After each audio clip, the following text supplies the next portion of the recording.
Så er vores autocamper klar til 2025. De nye priser er opdateret på hjemmesiden, hvor du kan læse meget mere om den.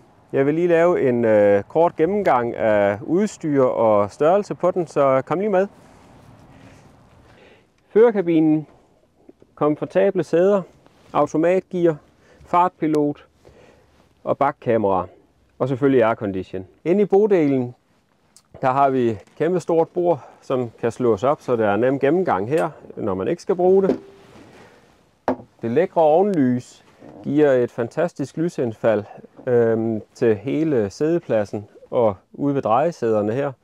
Det er selvfølgelig førersæderne, vi har drejet rundt sammen med den her store rundsædegruppe. Så der er plads til i hvert fald 5 personer.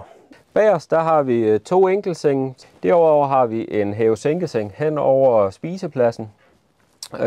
Rundsædegruppe. Her har vi vores køkken. Veludstyret køkken med alt, hvad der skal bruges til en god campertur. Store skuffer og skabe til opbevaring. Køleskabet. Virkelig stort og lækkert køleskab med frostboks i. Det kører selvfølgelig både på strøm og gas, så det fungerer altid.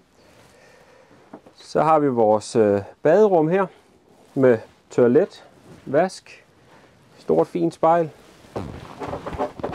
og selvfølgelig bruser, når man klapper over der. Bagagerummet kæmpe stort med masser af opbevaringsrum og varme i det selvfølgelig. Der er stik til 220 volt og lys heroppe.